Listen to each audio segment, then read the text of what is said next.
With over 8 million players worldwide, Marvel Snap is arguably the king of deck-building card battle games. But what else is out there? From easy pick-up and play, player versus player games, to classic collectible battlers, to awesome and innovative roguelike deck builders, and even a fresh new VR collectible card game. We are in a very saturated market with a lot of digital card games to dive into. In today's video, I'm highlighting the best games to play that are available right now on mobile, PC, console, and even in VR. Welcome to Gameless Plus. I'm Josh, and these are the top 10 deck building games. Marvel Snap is an extremely fun, fast-paced, and surprisingly simple yet tricky game that will probably stay at the top for a very long time. But even Marvel Snap, like many other collectible card games before it, will reach an end at some point. Even massive historic games like Magic the Gathering, Pokemon, and Yu-Gi-Oh! Tend to have their time in the sun and then slowly fade away into an ever-evolving digital card game world. When it comes to digital card games like these, what ultimately keeps them alive is whether people are playing them or not.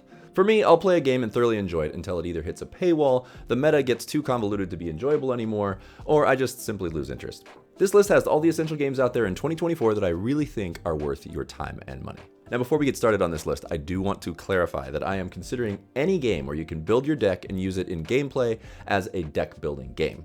I am fully aware that there is a difference between a collectible card game where you create your deck before you play, and a deck builder game where you actively create the deck as you play. Marvel Snap has a way of doing both at the same time in some battles depending on variables within each round of the game. So this list will also have a mix of collectible card games and deck builder games. In any case, each and every one of these games has a deck building element that you use to form your deck to play against another player or against the computer. They are all a lot of fun, so let's get started. Stay tuned till the end for my confession and some bonus picks. First on the list, at number 10, Cards and Tankards. It's the first card battler available both for PC and VR. The game features some very straightforward combat reminiscent of Magic the Gathering. You can collect over 160 cards, battle against other players or the computer, and enjoy the immersive environment when interacting with other players in VR. I had one of my subscribers suggest this game to me a couple months ago, and I gotta say, as simplistic as this game is, it really is a lot of fun. The best part about this is the immersive social aspect of the VR. I can see this game growing and being upgraded like crazy as the popularity of Quest 3 and VR gaming in general grows over the coming years. Next up, at number 9, Hearthstone. Man, do I miss this game. I played Hearthstone religiously when it first became a thing 10 years ago. It's hard to believe it's been 10 years, honestly. It's kind of crazy. Anyway, Hearthstone is Blizzard's renowned digital card game that is set in the Warcraft universe, where you collect and play with colorful characters and spells, engage in strategic battles, and expand your collection of powerful cards in this accessible yet quite deep game that really set the standard for modern digital card games. If it weren't for Hearthstone, Marvel Snap itself wouldn't exist as it does today. Hearthstone's original game director, Ben Brode, is the mastermind behind Marvel Snap, so clearly the man knows what he's doing. I stopped playing Hearthstone a long time ago because it started feeling like you had to pay for expansions to keep your gameplay relevant against other players. That's exactly what I'm fearing will eventually happen with Marvel Snap, but for now, I'm just gonna keep on going. If you've never played Hearthstone, it's definitely still worth picking up and playing. It is a lot to jump into as a new player, but it's worth it even if it's only the player versus computer content you go for. It's still a great fundamental system, and it is still a lot of fun. Next, at number 8, Teppen. Yes, it's called Teppen, not Tekken, which seems a little suspect to me, but it is a fast-paced card battling game featuring characters from Capcom's iconic franchises, where you can play as Jill Valentine from Resident Evil, Ryu and Chun-Li from Street Fighter, as well as characters from Monster Hunter, Devil May Cry, and even Mega Man. It's such a strange and obscure game that I stumbled across while creating this video that is actually really fun. In Teppen, you engage in intense real-time battles, using your cards to battle head-to-head with each other to knock out your enemy in a sort of hybrid fighting RPG card game. It's not the most deep and intrinsic card building system or battle system for that matter, but it is a fun game to pick up and engage in some player versus player action online. One of the reasons it landed on the list is the fact that you can learn to play in about 10 minutes, and it's just a very polished, good-looking game that feels really good to play. Next at number 7, Gwent. The Witcher 3 introduced an awesome in-game card battle minigame called Gwent that Geralt was always more than happy to play at any moment within the game. I absolutely loved this minigame in The Witcher 3. I even completed the high-stakes secondary quest, where to win the tournament you have to buy every Gwent card available from traders and innkeepers, play every possible Gwent game against NPCs, and complete all Gwent-related side quests. The huge number of hours I spent within The Witcher 3 playing this was worth it because I just love playing Gwent, and I've got the trophy trophies to prove it. So, when CD Projekt Red decided to make an actual competitive card game for the masses, I was beyond excited. A lot of anticipation and years of waiting were worth it, but it's not quite the same. But the fundamentals of the original gameplay are there. In Gwent, you battle player versus player and combine bluffing, on-the-fly decision-making, and careful deck construction. You get to play as Geralt, Yennefer, and other iconic Witcher world heroes, which is cool. But sadly, support for this game is going away, and the sun will soon set on the beautiful-looking card game Gwent. Ultimately, I think I enjoyed playing the original Gwent versus the computer in The Witcher 3 a little bit more than I liked playing the player versus player version. So even though the player versus player modes will eventually become a thing of the past, there is another single player option out there. It's called Thronebreaker. It's the same base card system of Gwent, but built into a top-down RPG set in the Witcher world. I played it on my Switch, and it's also a ton of fun. I highly recommend playing Gwent PvP while it's still relevant on PC or mobile, and play Thronebreaker single player as well. It's just awesome. I'm telling you, however you do it, do not miss out on the Gwent experience. It truly is excellent. Very quickly, if you're enjoying this video, this is the perfect time for you to hit that subscribe button so you can see all my upcoming videos. Also, please don't forget to hit that like button. It really helps the channel a lot. Next up, at number 6, Legends of Runeterra.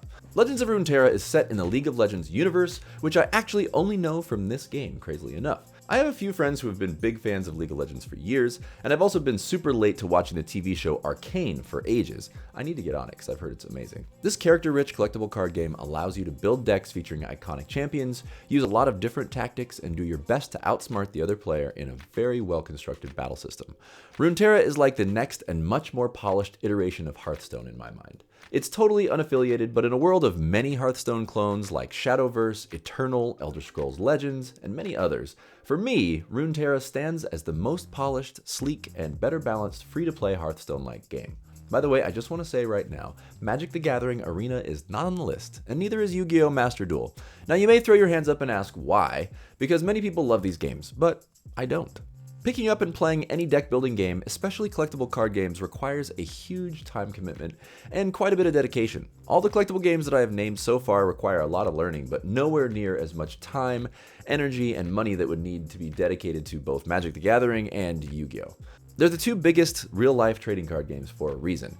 Both the digital versions are deep and overly involved battle systems that fit into their own category, in my own opinion. Both of these games are for hardcore collectible card game gamers who are super familiar with these game systems. It's just too much to invest and too much of a steep learning curve to play against seasoned veterans who have been playing some version of these games for half of my life.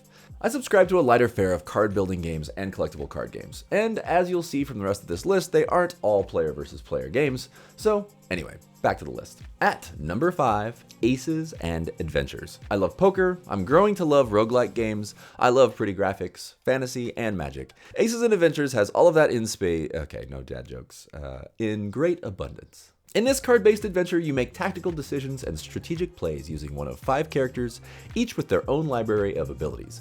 Aces and Adventures has 13 fully voiced campaigns and 4 games totaling 52 levels, and procedural generation that keeps the experiences unique.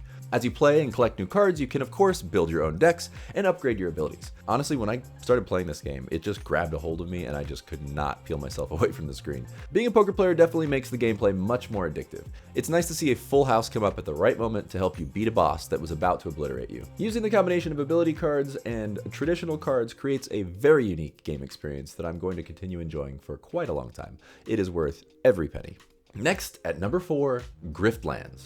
Set in a sci-fi world, Griftlands combines deck building with role-playing and roguelite elements. In this game, you will use cards to negotiate, fight, and manipulate your way through an artistic and brightly designed sci-fi world. Your choices actually directly impact the fun story and your character's development, which is really cool. This is an ingenious game that was gifted to me on Steam by my real-life friend, Jarek Defiler, the self-proclaimed patient gamer, and he has his own YouTube channel, which you should definitely check out. For a full breakdown of this excellent game and to see all of Jarek's excellent and hilarious content, click the link that I put in the description down below. He deserves a much larger audience. Griftlands is a fantastic game well worth your time, especially if you like tight, narrative-driven roguelite gameplay. Next on the list, at number 3, Slay the Spire. Many would argue that this game should be at the very top of every list, as it's pretty much the definitive roguelike deck builder out there. In this fantastic single-player game, you strategize and build a powerful deck as you combat strange enemies and truly challenging bosses. This game is really all about risk and reward. Slay the Spire is the first game that I ever played that is classified as a roguelike. At first I was honestly confused by the way you build your deck as you play, and when I died the first time I was even more confused. But of course, as I pressed on, this game showed me how much fun it can be to try to do a little bit better each time as you build your deck. This is where the addiction quality comes in with roguelike and roguelite games. If you want a crash course in this style of gameplay, look no further than the definitive Slay the Spire. The final roguelite card game on this list, at number 2, Inscryption. Inscryption is a bizarre and very dark escape room-like, horror-inspired roguelike card game. It's got strange puzzles and dark psychological twists and turns. The mechanics of this game are very unique in comparison to any of the other card battlers I've played. In this game, you must sacrifice creatures to make room for various other animals like snakes, skunks, turtles, wolves, and other things to battle each other. You face off against a very creepy dark figure who has you trapped in this dark room with its floating eyes. It's rather unsettling, actually. The music, mood, and style of this game are really a lot of spooky fun. This is actual footage of me basically trapped in the dark room, trying to battle my way out while eating popcorn. I really don't want to give away too much about this game. It really does throw some great surprises at you along the way. This is probably the most unique and interesting card battle game I've played in years. One of the coolest dynamics in this game is how you can create your own card when you're killed and come back to continue on your quest. So carefully planning what cards you pick up along your journey can deeply affect your next run. Inscryption is really a must-play for roguelike deck builder fans. It's just so good. I don't want to tell you anything else about it. Just go play it. You will not regret it. And finally, as if you didn't already know, at number 1, Marvel Snap. This game is just leaps and bounds above all the other card battlers out there. When it was first released, I was refusing to play it because I thought the Marvel factor made it some kind of silly marketing beast. Eventually, I caved and started playing because I heard how good it was. Really, one of the most interesting dynamics of this game is the snap system, which basically adds a gambling element to the game. You're betting with your earned cubes on your win while you play. It's really addictive for that reason, honestly, which leads me to my confession. As of today, my playtime is 632 hours. I think I have a problem. I calculated it, and that is 26 days of gameplay. I think it's more than I've played any other game, to be honest. I mean, it's a mobile game though, so I feel like, I play it while I do other things, so it's okay, right? It's really just so much fun, honestly, to build a deck using combinations of the special abilities that the cards have, then using your deck to destroy your enemies. There are tons of resources online with lists of decks that change, along with the new cards being released all the time. The game is ever evolving, and so it remains fun and interesting, maybe a little too much. There is definitely some luck involved with the order you draw your cards, but if you're consistent and creative, finding the right deck to go on a winning streak is truly a satisfying feeling. You can still fully enjoy this game without paying a dime, but it takes dedication and lots of playtime to get all the cards needed to compete at higher levels. But it is so much fun along the way. Each month is a new season, and the goal is to reach the infinity rank, and it is not easy. I have amazing decks that I've built, and I got all the way up to rank 98 in October, right before the season reset, which sends you back many, many ranks. Just this month, when I was on vacation, I finally reached infinity rank while eating French toast in New Orleans. I was obviously very happy, but I was quickly knocked off my pedestal when I found out that it is all a ranking system at that point, and I was ranked at 111,658th. Quite humbling. A new season has started yet again, and I am not at infinity this month, but I'm gonna keep trying. Maybe this game does need to end. Maybe I need to hope for the downfall of this game. 26 days of playing is a lot. Well, anyway, that's it for the top 10, but I do want to mention 2 more games that I didn't put on the list that I hear are both incredibly addictive and fun as well. Monster Train, which is another strategic roguelike where you defend multiple vertical battlegrounds. Also, Wild Frost, a super challenging yet cutesy tactical roguelike where you collect powerful cards to banish the eternal winter. Both have their own unique gameplay elements, and I hear they are both fantastic. I am sure I will eventually get to both of those as well. And finally, even though it isn't actually a deck building game, if you just want some fun card battles that you can jump into without having a big learning curve and quickly go head to head with other people like you can in Marvel Snap with short rounds, I highly suggest Exploding Kittens. The digital version of the fun family card game is basically Russian roulette with a bunch of card variants and cute little kittens. There's a Netflix version that you can play that is included with your subscription, and there's also a standalone app version. I have played both, and the decks are a little bit different, but the standalone version is definitely the better one. So there you have it, the top 10 best deck building games, plus some bonuses. I've shared my opinion on what I think about these games, so what do you think? What is your favorite deck building game? What is it that made you stop playing the last game that you were into? Do you enjoy roguelike and roguelite gameplay? Do you know the difference between the two? Let's talk about it in the comments below. And while you're here, check out this video that I made about the most exciting upcoming games that were announced at the most recent Game Awards. That is it for today's video. Thank you guys for watching. I will see you next time on Game List Plus. Gwent? The rounds of Gwent? Play Gwent, don't you? Gwent? Gwent, let's do it. Pull out your cards.